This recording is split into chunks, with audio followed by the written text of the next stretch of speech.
Hello students, welcome to my channel. I am Rashmi, your maths teacher. तो इस video में हम सॉल्व कर रहे हैं NCERT exemplar book class 10 exercise 12.1।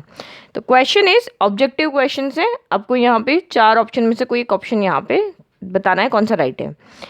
A cylindrical pencil sharp at one edge is the combination of। तो आप यहाँ पे देखो, ये एक पेंसिल है, आपको कहा है कि एक सिलेंड्रिकल शेप की पेंसिल है, एक तरफ से उसको क्या किया हुआ है, शार्पन किया हुआ है। तो अब आपको बताना है कि ये जो कौन से दो शेप का कॉम्बिनेशन है। A cylindrical pencil sharp at one edge is the combination of. तो आपका यहाँ पे कोन और सिलेंडर का कॉम्बिनेशन है, फ्रस्टम ऑफ कोन और सिलेंडर का कॉम्बिनेशन है, हेमीस्फेयर एंड सिलेंडर का कॉम्बिनेशन है, या टू सिलेंडर्स का कॉम्बिनेशन है।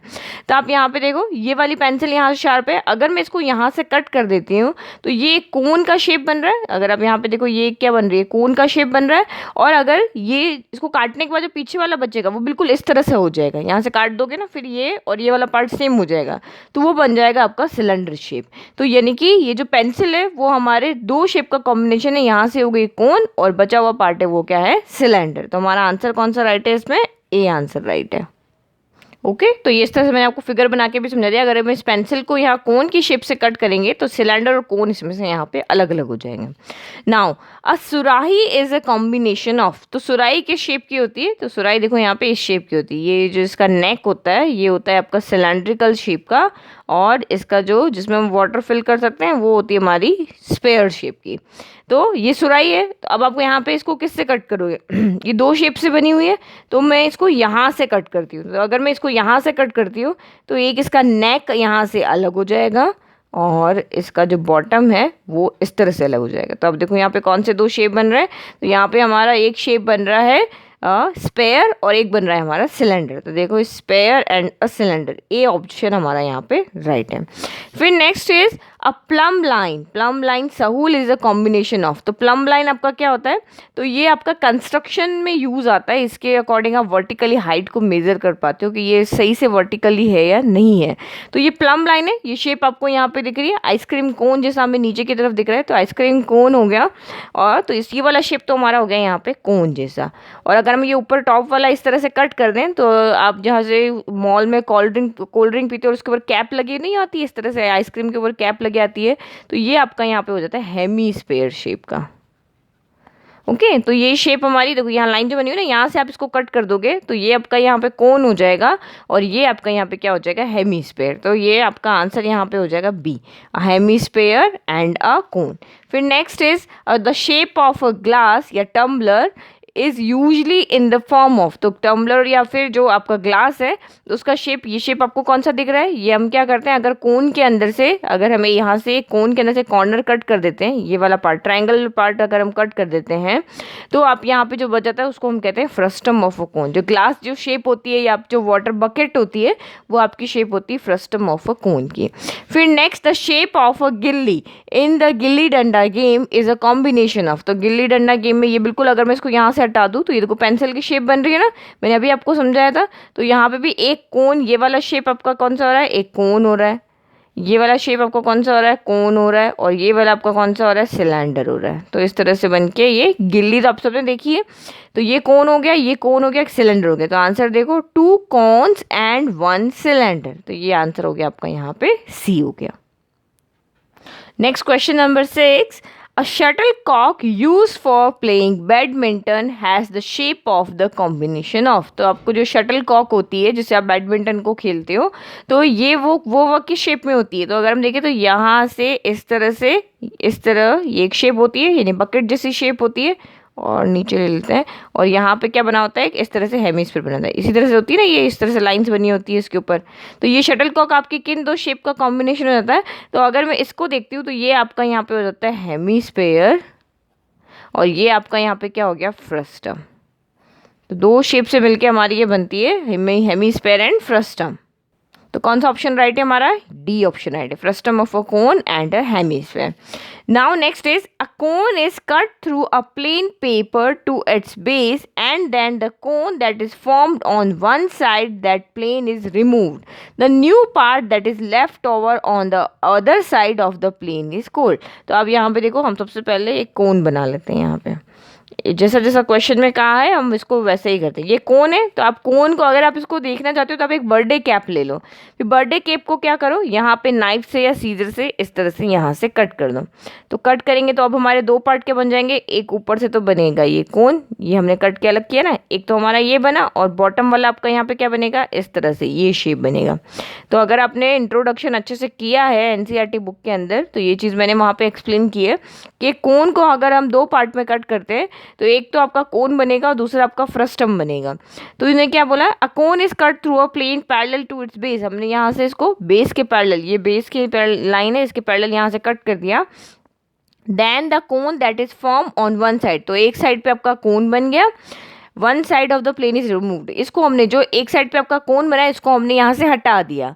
The new part that is left over, तो अब कौन सा पार्ट आपका बचा है, सिर्फ ये वाला बचा है। तो ये आपका यहाँ पे कौन सा शेप है, फ्रस्टम ऑफ अ कोन। तो आंसर आपका यहाँ पे क्या हो गया, a frustum of a cone. Now next question देखो, ये अब इंपॉर्टेंट क्वेश्चन आ रहे हैं जिनको हमें सॉल्व करना पड़ेगा। A hollow cube of internal edge 12 centimetre is filled with spherical marbles of diameter 0.5 centimetre. तो एक हॉलो क्यूब है, तो आप यहाँ पे देख लो, कोई आपके पास कार्टून है या कोई बॉक्स है जो क्यूब शेप का है, क्यूबॉइड का नहीं, क्यूब शेप का है, हॉलो है मतलब कि अंदर से खाली है, और उसकी एज कितनी है 22 सेंटीमीटर। क्यूब है तो उसकी सारी एज सेम होगी, तो ये आपको एक यहाँ पे गिवन है 22 centimetre. Fill with spherical marble, उस क्यूब एज, उसको क्यूब को हम किससे फिल कर रहे हैं, स्पेरिकल मार्बल से उसको फिल कर रहे हैं। देखो यहाँ पे हम फिगर बना के देखते हैं। तो इस तरह से ये हमारा क्यूब है। अब आप इसके अंदर क्या कर रहे हो, स्पेरिकल मार्बल्स को इस तरह से फिल कर रहे हो, ठीक है। तो इस क्यूब की एज हमको यहाँ पे कितनी हुई थी, सारी साइड जो इसकी एल है, ये बी है, ये एच है, ये सारी इसकी क्या है 22 सेंटीमीटर की है। और ये स्पेरिकल मार्बल जो हम इसमें फिल कर रहे हैं, इसको मैं यहाँ ड्रॉ करती हूँ। इसकी जो आपको यहाँ पे दी हुई थी, यानी कि आपको डायमीटर गिवन था, spherical marble of diameter 0.5 centimetre. तो यहाँ पे ईच मार्बल का जो डायमीटर है वो कितना हो गया, यहाँ से लेके यहाँ तक वो हो गया आपका 0.5 सेंटीमीटर, ठीक है। तो ये आपको समझ में आया, क्यूब के अंदर मार्बल फिल कर रहे हैं और मार्बल का डायमीटर हमें यहाँ पे गिवन है। फिर उसके बाद क्या कहा है, and it is assume that 1/8 space of the cube remains Anfield, यानी कि आपने उसको पूरा मार्बल से फिल कर दिया है, फिर भी उसमें जितना भी एक यहाँ पे क्यूब का जितना भी वॉल्यूम था, क्योंकि जब भी आप कोई चीज़ को फिल कर रही तो हम उसके वॉल्यूम की बात करते हैं, तो जितना भी उसका स्पेस था, उसका 1/8 स्पेस जो है क्यूब का, वो अभी भी फिल नहीं हुआ है, मतलब कि वो खाली रह गया है। Then the number of marbles that the cube can accommodated, तब आपको बताना है कि इस क्यूब के अंदर कितने मार्बल्स है। तो अब देखो स्पेस खाली क्यों रह गया, हमने तो पूरा भरा था, लेकिन जब आप इस तरह से क्यूब को फिल कर रहे हो तो देखो ये क्यूब गया, क्योंकि स्पेरिकल शेप में है तो इनके बीच में क्या हो रही है, देखो यहाँ पे जगह बच जाती है, ये वाली ये बच गई ना जगह, ये यहाँ पे ये देखो इस तरह से हमने क्यूब को फिल किया, लेकिन फिर भी अंदर इनके अंदर ये स्पेस बची। तो ये स्पेस कितनी बची है, जितना भी क्यूब का वॉल्यूम है उसका 1/8 पार्ट जो है, यानी 1/8 वॉल्यूम का पार्ट वो वहाँ पे एम्प्टी रह गया, वहाँ पे आपके यहाँ पे स्पेयर नहीं गए हैं। तो अब आपको यहाँ पे बताना है कि इसके अंदर टोटल हमने कितने मार्बल्स फिल किए। तो अगर मैं यहाँ पे ये पता कर लूँ कि इसके अंदर मैंने जितने भी मार्बल फिल किए हैं उनका वॉल्यूम कितना है, तो हम यहाँ से उसकी क्वांटिटी बता सकते हैं, ठीक है। तो वो कैसे, जितने मार्बल इसके अंदर हैं उन सारे मार्बल के वॉल्यूम को अगर मैं एक मार्बल के वॉल्यूम से डिवाइड करूंगी तो नंबर ऑफ मार्बल्स आ जाएंगे। तो हमें यहाँ पे यही फाइंड करना है कि यहाँ पे इस क्यूब के अंदर टोटल जितने भी मार्बल है उनका टोटल वॉल्यूम कितना है, और उसको एक मार्बल के वॉल्यूम से डिवाइड करेंगे तो हमारे यहाँ पे नंबर ऑफ मार्बल्स आ जाएगा, ठीक है। तो अब आप यहाँ पे देखो, अब इसके अंदर मार्बल्स टोटल यहाँ पे जितने भी मार्बल्स हैं उनका वॉल्यूम कैसे फाइंड करेंगे, तो आपको क्वेश्चन में ही दिया हुआ है कि इसके अंदर, इस क्यूब के अंदर जितने भी स्पेयर आए हैं या मार्बल्स आए हैं उनका वॉल्यूम इस क्यूब के वॉल्यूम के इक्वल होना चाहिए। बट आपको कहा है कि 1/8 स्पेस फिर भी छूट रह रहा है, खाली रह रहा है, तो उसको हम वहाँ से सब्ट्रैक्ट कर देंगे। ओके तो सबसे पहले हमें यहाँ पे मार्बल स्पेयर का वॉल्यूम फाइंड करना है, तो वो कितना होता है, टोटल वॉल्यूम का 1/8। तो सबसे पहले हम वॉल्यूम ऑफ क्यूब हमने यहाँ पे फाइंड कर लिया। तो वॉल्यूम ऑफ क्यूब आपका कितना हो गया, साइड क्यूब, साइड आपको यहाँ पे 22 गिवन था, 22 का क्यूब हो गया 10648 सेंटीमीटर क्यूब हो गया। फिर now volume of cube that remains Anfield, क्योंकि जितना स्पेस खाली रह गया वो हम हटाएंगे, तभी हमें यहाँ पे स्पेरिकल मार्बल का टोटल जितने भी मार्बल्स इसमें हैं उनका टोटल वॉल्यूम पता चलेगा। तो उसमें कहा था कि क्यूब का जितना भी वॉल्यूम है उसका 1/8 पार्ट यहाँ पे खाली रह गया है। तो हमने 1/8 को मल्टीप्लाई कर लिया वॉल्यूम ऑफ क्यूब से, तो जितना हमारा यहाँ पे वॉल्यूम आया, अब जो ये वॉल्यूम है उतना उसमें खाली रह गया, उसमें कोई भी स्फेरिकल मार्बल फिल नहीं हुआ। तो टोटल वॉल्यूम में से अगर मैं इस वॉल्यूम को सब्ट्रैक्ट कर देती हूँ तो यहाँ पे क्या हो जाएगा, ये स्फेरिकल मार्बल्स का वॉल्यूम आ जाएगा। ठीक है, क्योंकि हमने इसको पूरा भरा है, जो खाली स्पेस रह गया वो हटा दिया, तो बचा हुआ आपका क्या हो गया, मार्बल्स का वॉल्यूम हो गया। तो now volume occupied by spherical marbles, तो स्फेरिकल मार्बल्स का वॉल्यूम कैसा आ जाएगा, टोटल वॉल्यूम में से इस खाली स्पेस को हटा दो, अब जो आपका बच गया यहाँ पे सब्ट्रैक्ट करके वो आपका सारे स्फेरिकल मार्बल का वॉल्यूम हो गया। तो सारे स्फेरिकल मार्बल के वॉल्यूम को अगर हम एक मार्बल के वॉल्यूम से डिवाइड कर देंगे तो नंबर ऑफ मार्बल्स आ जाएंगे। तो नाउ अब आपको यहाँ पे एक स्पेयर का वॉल्यूम फाइंड करना है। तो रेडियस हमने यहाँ पे फाइंड कर लिया, क्योंकि हमें डायमीटर गिवन था 0.5, तो हमें रेडियस चाहिए, तो इसको हमने 2 से डिवाइड कर लिया। तो डेसिमल हटाया, डिवाइड में 10 आ गया, 5 से 10 कैंसिल हो गया 2 टाइम, तो 1 हो गया एज इट इज, और डिनोमिनेटर हो गया 2 × 2 4, तो 1/4 सेंटीमीटर हो गया। Now volume of 1 spherical marble, यानी एक स्फेरिकल मार्बल का वॉल्यूम फाइंड करना, फॉर्मूला हो गया 4/3 पाई r क्यूब, 4/3 पाई हो गया 22/7, r हो गया 1/4 1/4 1/4 3 टाइम। ना उसको सॉल्व कर लेते हैं। तो ये आपका एक 4 से ये 4 कैंसिल हो गया, और ये हो गया आपका 2 टाइम हो गया, ये आपका हो गया 11 टाइम। तो अब आपका बचा क्या है यहाँ से, तो ऊपर न्यूमरेटर में से सिर्फ 11 ही बच रहा है, और डिनोमिनेटर में आपका क्या बच रहा है, 3 × 7 हो गया 21, 21 और 4 × 2 हो गया 8, तो 21 × 8 हो गया आपका 168, तो 11/168 सेंटीमीटर क्यूब, यानी एक स्फेरिकल मार्बल का वॉल्यूम हो गया इतना, और जितने इसमें मार्बल से उनका वॉल्यूम हो गया इतना। तो अगर मैं एक को डिवाइड करूँ, यानी कि मेरे पास 100 पेंसिल है, 100 पेंसिल की रेट है ये, और एक पेंसिल की रेट है ये, तो मैं यहाँ पे क्या करती हूँ, अगर 100 पेंसिल के रेट को मैं अगर एक पेंसिल के रेट से डिवाइड करूँगी तो टोटल कितनी पेंसिल पता चल जाएगी। तो सेम यहाँ पे भी यही क्वेश्चन है। तो now number of spherical marbles आपका कैसे आएगा, total space filled by marbles in cube, यानी टोटल मार्बल्स का volume divided by volume of 1 marble. तो टोटल वॉल्यूम आपका यहाँ पे कितना आ रहा था, 9317 डिवाइडेड बाय 11/168 हो गया। तो ये तो मैंने आपको एक्सप्लेन किया इसलिए इतना लंबा हो गया, अदरवाइज आपको डायरेक्ट ये फॉर्मूला लिखना है, ये फाइंड करना है, ये फाइंड करना है, और डिवाइड करके इसको सॉल्व करना है। तो डिनोमिनेटर के अंदर डिनोमिनेटर का डिनोमिनेटर आ जाएगा, न्यूमरेटर बन जाएगा। जब डिवाइड आपका मल्टीप्लाई में चेंज होता है तो ये ऊपर चला जाता है, 11 आपका नीचे आ जाता है।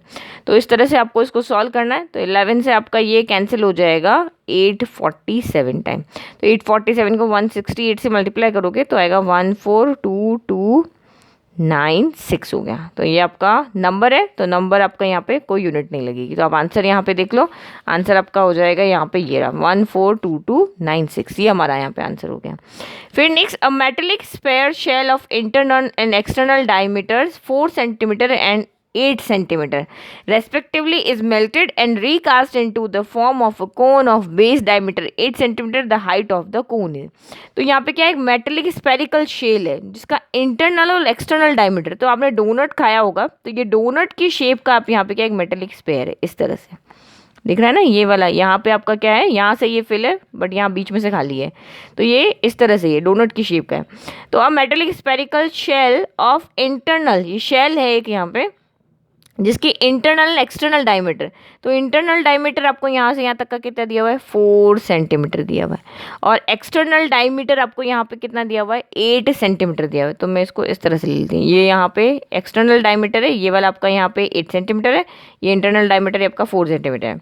अब इसको क्या किया है, मेल्ट करके और इसको फिर से न्यू शेप में बनाया, और न्यू शेप आपकी यहाँ पे कौन सी बनाई है, कोन बनाया है। इस तरह से आपको यहाँ पे क्या बनाया है, कोन बनाया है, और इस कोन का जो बेस डायमीटर है वो आपको यहाँ पे कितना दिया हुआ है, 8 सेंटीमीटर दिया हुआ है, और इस कोन की हमें क्या फाइंड करनी है, हाइट फाइंड करनी है। तो जब भी हम किसी एक शेप को दूसरी शेप में चेंज करते हैं तो दोनों का वॉल्यूम क्या हो जाता है, इक्वल हो जाता है। जितना वॉल्यूम इसका है उतना ही वॉल्यूम यहाँ पे इसका हो जाएगा। तो आप यहाँ पे देखो इसका वॉल्यूम कितना हुआ है, क्योंकि ये बीच में से खाली है ये वाला, क्योंकि ये इस तरह से बना हुआ है मेटेलिक स्पेरिकल शेल जिसके इंटरनल एक्सटर्नल डायमीटर होगा, तो बीच में से वो क्या होगा, यहाँ पे खाली होगा। तो अब आपको क्या करना पड़ेगा, इस पूरे यानी क्योंकि हम इसका क्योंकि पूरे का वॉल्यूम हम यहाँ पे फाइंड कर सकते हैं, उसमें से बीच वाले वॉल्यूम को आपको क्या करना पड़ेगा, सब्ट्रैक्ट कर देना पड़ेगा, तभी ये जो रिंग शेप जो आपकी बन रही है, जो डोनट शेप आपकी बन रही है, उसका वॉल्यूम आएगा। फिर इसका वॉल्यूम आपका इसके इक्वल होगा। तो ये आपकी शेप कौन सी बन रही है, एक स्पेरिकल बॉल्स की तरह आपका ये बन रहा है। तो ये आपका डोनट जैसा नहीं, स्पेरिकल शेल है। ओके, स्पेरिकल मतलब एक बॉल ले लो, बॉल के बीच में से आप उसमें से एक सर्कल को हटा दो, इस तरह से ये शेप बन रहा है। ओके, तो क्योंकि डोनट तो अगर आप देखोगे वो सिलेंड्रिकल हो जाएगा, सिलेंडर को इस तरह से रोल कर दो वैसा हो जाएगा। तो अब इसका वॉल्यूम कैसा आएगा, पूरे पूरे स्पेयर का वॉल्यूम आपका कितना होता है, 4/3 पाई आर क्यूब होता है। उसमें से इस छोटे वाले सर्कल का वॉल्यूम को आप सब्ट्रैक्ट कर लो, तो वो आपको हो जाएगा 4/3, छोटा वाला सर्कल है इसलिए हम स्मॉल आर ले लेते हैं। तो ये इसका हो गया, और ये इक्वल किसका होगा, इस कोन के वॉल्यूम के इक्वल। तो कोन का वॉल्यूम आपका क्या होता है, 1/3 पाई आर, आर हम यहाँ पे R1 लेते हैं, R1 स्क्वायर H हो गया। तो हमें H फाइंड करना है, तो आप यहाँ पे देखो 4/3 पाई आपका यहाँ से कॉमन आ रहा है, तो 4/3 हमने यहाँ से कॉमन ले लिया, पाई भी बाहर आ गया। अब कैपिटल आर स्क्वायर, तो यहाँ पे ये आपके डायमीटर्स है, तो इसका रेडियस अगर हम बनाएंगे तो 8 का हाफ 4 हो जाएगा। ये भी आपका डायमीटर है, तो इसका रेडियस बनाएंगे तो इसका रेडियस आपका 4 का हाफ 2 हो जाएगा। तो कैपिटल आर आपका 4 हो गया, तो 4 स्क्वायर आपका यहाँ पे हो जाएगा 16 माइनस स्मॉल आर यानी अंदर वाले का, तो 4 का हाफ हो गया 2 स्क्वायर, 2 स्क्वायर आपका हो गया 4। फिर इक्वल टू यहाँ से भी आप क्या करो, 1/3 हो गया, फिर आपका ये पाई हो गया। आर कितना है, आर इसका यहाँ पे 8, यहाँ पे डायमीटर ही था कि रेडियस था, यस डायमीटर है, यहाँ पे बेस का डायमीटर है ये पूरा। तो 8 आपका 8 का हाफ है, यहाँ पे रेडियस क्या हो जाएगा, 4 हो जाएगा। तो ये भी हो जाएगा आपका यहाँ पे 4 स्क्वायर, यानी कि इसको भी हम 16 कर लेते हैं। और एच तो हमें यहाँ पे फाइंड करना है, तो आप यहाँ पे देखो ये पाई से आपका ये पाई कैंसिल, इक्वल के दोनों तरफ न्यूमरेटर न्यूमरेटर कैंसिल हो जाते हैं, डिनोमिनेटर डिनोमिनेटर, तो ये 3 डिनोमिनेटर से डिनोमिनेटर कैंसिल हो गया। तो अब आपका यहाँ पे कितना बचा, तो ये हमारा बचा यहाँ पे एक तो बच गया आपका 4 बच गया, और 16 माइनस 4 आपका यहाँ पे कितना हो गया, तो 16 माइनस 4 हो गया आपका 12। फिर इक्वल टू यहाँ से आपका क्या बचा, 16 इंटू एच बच गया। तो अब इसको सॉल्व करो। अच्छा मैंने यहाँ गड़बड़ कर दिया, यहाँ क्यूब करना था ना, तो यहाँ पे 4 का क्यूब कितना हो जाएगा, 64 हो जाएगा, और यहाँ पे 2 का क्यूब ये आपका यहाँ पे 8 हो जाएगा। तो ये यहाँ पे आएगा 64 माइनस 8, यानी कि ये आपका यहाँ पे 12 नहीं, ये आपका यहाँ पे आएगा 56 आएगा। ओके, तो ये आपका हो गया 4 इंटू 16 डिवाइडेड बाय आपका यहाँ पे कितना हो गया, 16 हो गया, 4 इंटू 56 डिवाइडेड बाय आपका 16 हो गया। ठीक है, तो 4 से कैंसिल हो गया 4 टाइम, 4 से ये आपका कैंसिल हो 1 टाइम, और 16 बचा 4, यानी कि एच आपका यहाँ से कितना आ रहा है, 14 आ रहा है। तो ये आपका बी आंसर यहाँ पे आपका राइट हो गया। Now next is a solid piece of iron. तो इस तरह से आपको फटाफट से इस तरह से लिख करके पूरा सॉल्व नहीं करना है, इस तरह से लिख करके जितना चाहिए उतना लिख करके इसको सॉल्व कर लेना है। ओके, फिगर आप बना के देख लोगे तो जल्दी से आपको समझ में आ जाएगा। A solid piece of iron in the form of a cuboid. तो हमारे पास क्या है, क्यूबॉइड शेप का है, आयरन का एक पीस है, तो ये हमने यहाँ पे क्यूबॉइड बना लिया। ठीक है, ऑफ डायमेंशंस, इसके डायमेंशंस आपको दिया हुआ है, LBH आपको यहाँ पे गिवन है, is moulded to form a solid sphere. अब इसको मोल्ड किया यानी इसको मेल्ट करके फिर से एक नई शेप में इसको, यानी कि ये क्यूबॉइड शेप का इसका इसको मोल्ड करके हमने किस शेप में चेंज किया है, इसको एक स्पेरिकल शेप में चेंज किया है। तो आपको इस स्पेयर की क्या फाइंड करनी, रेडियस फाइंड करनी। तो हमेशा जब भी हम एक शेप को चेंज करके दूसरी शेप में बनाते हैं तो वहाँ पे दोनों के वॉल्यूम इक्वल होते हैं, जैसे यहाँ पे हुआ, तो सेम यहाँ पर भी वॉल्यूम इक्वल होगा। तो क्यूबॉइड का वॉल्यूम क्या होता है, L into B into H होता है, और स्पेयर का वॉल्यूम होता है आपका 4/3 पाई आर क्यूब होता है। तो वैल्यू पुट कर लो, तो ये हो गया 49 इंटू 33 इंटू आपका हो गया 24 इक्वल टू 4/3 पाई हो गया आपका यहाँ पे 22/7 हो गया, और आर हमें यहाँ पे फाइंड करना है। तो बस अब इनको हम उधर लेके चले जाते हैं और इसको सॉल्व करते हैं तो हमारा आंसर आ जाएगा। तो ये हो गया 49 इंटू 33 इंटू 24, तो ये दोनों डिनोमिनेटर में ना 7 और 3 ये भी ऊपर चले जाएंगे, तो ये हो गया 7 इंटू 3, और ये जो ऊपर वाले नंबर है वो न्यूमरेटर में आ जाएंगे 4 इंटू 22। तो इक्वल में क्या बचा आपका, आर क्यूब बचा। अब इसको सॉल्व करो, 11 के में टेबल में 2 टाइम आया, 11 के टेबल में 3 टाइम आया, फिर 2 के टेबल में 24 आया आपका यहाँ पे 12 टाइम आ गया। ओके, और क्या कैंसिल हो रहा है आपका, ये 4 से आपका ये 12 कैंसिल हो रहा है 3 टाइम। तो हमें आर क्यूब है ना, तो यहाँ पे भी ऐसे ही नंबर लेके आओ कि 3 नंबर का क्यूब हो जाए। तो देखो 3 इंटू 3 इंटू 3 दिख रहा है, तो ये 3 का क्यूब हो गया। फिर 49 दिख रहा है और 7 दिख रहा है, तो 49 क्या होता है, 7 इंटू 7 होता है, तो 7 इंटू 7 2 टाइम यहाँ हो गया, 1 टाइम यहाँ हो गया, ये भी 7 का क्यूब हो गया। Equal to R cube. तो हम यहाँ पे पावर को एक साथ लिख सकते हैं, 3 इंटू 7, क्यूब को हम बाहर लेकर आ गए, आर क्यूब हो गया। क्यूब से आपका ये क्यूब क्या हो गया, कैंसिल हो गया। तो this implies R equal to आपका यहाँ पे हो गया 21 सेंटीमीटर। तो यहाँ से हमने इस तरह से आर को फाइंड कर लिया। ओके, तो यहाँ से आर आपका कितना आ रहा है, 21 सेंटीमीटर। तो आंसर आपका यहाँ पे ए राइट हो गया। तो इस तरीके से आपको क्वेश्चंस को सॉल्व करना है। तो ये मैंने 10 सॉल्व किए, नेक्स्ट वीडियो में हम रिमेनिंग 10 को सॉल्व करेंगे। तो यहाँ तक तो आपके ये जो आपको गिवन थे कि ये शेप है, ये शेप है, उसमें से आप बताओ किन से दो से कॉम्बिनेशन आपको बताने थे, वो सिंपली सॉल्व हो गया। और ये क्वेश्चन इस तरीके से आपको सॉल्व करके बताने, तो ये इस तरह के क्वेश्चन भी आपके एग्जाम में आ जाते हैं, जहाँ पे आपको ये वाला क्वेश्चन तो सबसे इंपॉर्टेंट है, ये 1/8 वाला जो है ना, ये सबसे इंपॉर्टेंट क्वेश्चन है। ओके, क्योंकि ये पूरा बड़ा सॉल्यूशन सब मैंने आपको करके दिखाया था ना, इतना बड़ा सॉल्यूशन बन रहा था, तो ये टाइम कंज्यूम करेगा आपका। तो इस तरह से भी क्वेश्चन आपके ऑब्जेक्टिव में आ जाते हैं। और ये मोल्ड करने वाले क्वेश्चन जब भी आते हैं, जब एक शेप को हम दूसरी शेप में रिकास्ट करते हैं या उसको चेंज करते हैं, तो हमेशा वॉल्यूम इक्वल कर लो और उसको सॉल्व कर लो।